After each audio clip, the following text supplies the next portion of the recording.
Assalamualaikum warahmatullahi wabarakatuh. Ketemu lagi dengan saya di channel YouTube yang insya Allah akan memberikan inspirasi bagi para pendidik. Rekan-rekan sekalian, pada pembukaan video sebelumnya, saya sudah menyampaikan bahwa akan mengulas 5 aplikasi yang sangat bermanfaat bagi para pendidik di masa-masa pandemi seperti saat ini. Baik, tidak berpanjang waktu lagi, insya Allah kita akan mulai dari yang pertama. Baik, aplikasi yang pertama adalah untuk digital board, yang mana aplikasi ini sangat kita butuhkan ketika kita sedang menyampaikan materi untuk anak didik kita dalam konsep pembelajaran jarak jauh. Aplikasi yang direkomendasikan untuk digital board adalah kita ketik ya di Google ini Classroom Screen ya.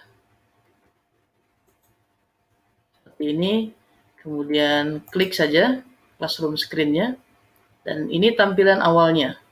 Jadi kita tidak perlu login, tidak perlu download, hanya klik launch the new classroom screen. Nah, ini adalah tampilan dari aplikasi Classroom Screen. Di bagian bawah kita bisa lihat, ini ada beberapa tools ya yang bisa kita gunakan untuk pengembangan pengajaran kita, dan ini sangat mudah untuk bisa kita gunakan. Keunggulannya adalah dari aplikasi ini, di mana kita bisa menyeting background ya. Background ini kita bisa rubah dan ini tampilannya sudah luar biasa sekali, jernih ya. Dan untuk merubahnya ini ada di bagian background ya. Kita tinggal rubah. Nah, ini ada pilihan ya. Tinggal kita pilih salah satunya adalah contohnya ini. Nah, sudah langsung berubah. Ini kita bisa sesuaikan dengan tema yang kita inginkan. Kemudian berikutnya adalah tools text ya. Tool teks ini kita bisa gunakan untuk menuliskan pesan ataupun materi ya berupa teks. Misalnya untuk mata pelajaran geografi ya, temanya adalah tentang atmosfer ya seperti ini. Ini bisa kita gunakan. Jika kurang besar kita bisa perbesar ya, atau bisa kita tambah. Ya, ini bisa kita tambah untuk materi yang lainnya. Seperti itu. Dan tools yang lainnya adalah tools draw ya.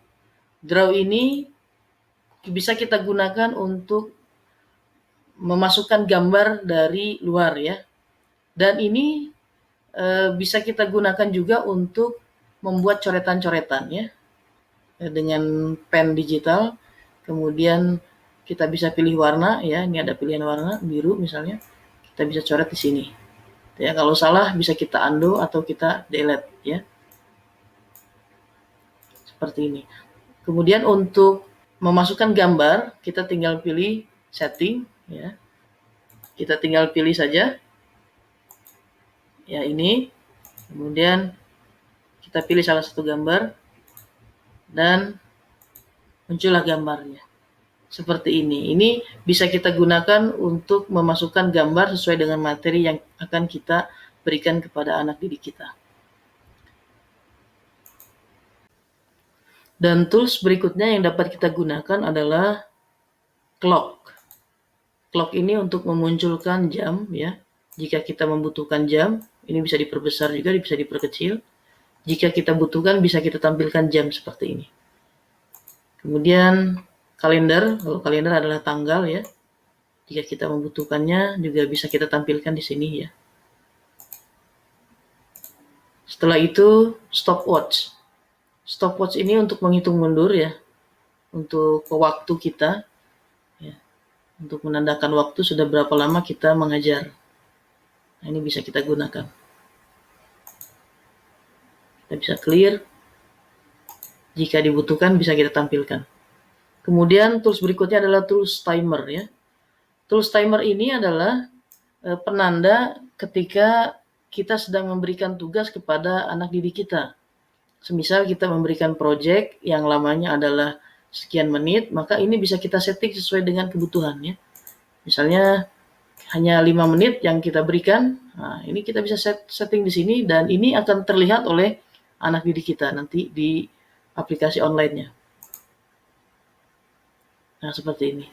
Jika sudah selesai, maka akan ada bel berbunyi dan itu menandakan ke anak-anak didik kita bahwa tugas yang diberikan sudah habis waktunya.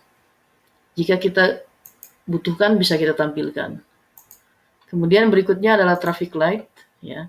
Ini tools yang sangat bermanfaat sekali sebagai penanda kepada anak didik kita, di mana kita sedang membuat aturan dalam pembelajaran. Kita berikan tanda merah jika memang kita ingin memberikan instruksi kepada anak didik kita untuk berhenti atau tidak berisik dan sebagainya, ya. Kemudian kalau kuning, kita ingin semisal anak didik kita untuk mulai mempersiapkan, ya. Hijau silakan untuk memulai dan sebagainya. Ini bisa kita gunakan, ya, sebagai penanda. Kemudian juga di sini ada simbol, ya. Simbol ini juga bisa kita gunakan untuk penanda juga, ya. Nah, ini yang pertama adalah dilarang untuk ribut, ya, silence. Kemudian ini silahkan untuk menyampaikan kepada yang lainnya, hanya dengan suara yang tidak terlalu keras.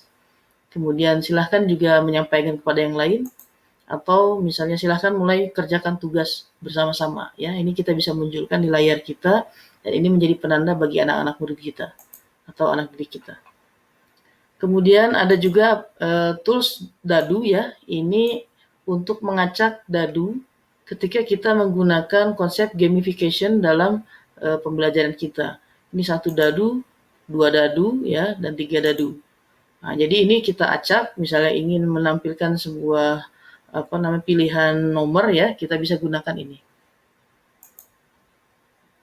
Kemudian untuk random name, ya, tools random name ini adalah untuk memilih anak-anak yang akan kita berikan tugas secara acak. Nah, contohnya misalnya saya akan menginput 3 nama, ya. Nah, misalnya 3 nama ini, siapakah yang akan mendapatkan tugas? Tinggal kita choose saja. Secara otomatis akan muncul 1 nama. Nah, berarti anak yang terpilih adalah anak yang harus mengerjakan tugas atau menjelaskan kepada yang lainnya. Nah, ini sangat bermanfaat sekali. Baik, demikianlah untuk aplikasi Classroom Screen atau aplikasi digital board yang sangat menunjang sekali untuk pembelajaran online kita. Cukup sekian, kita lanjut ke aplikasi berikutnya.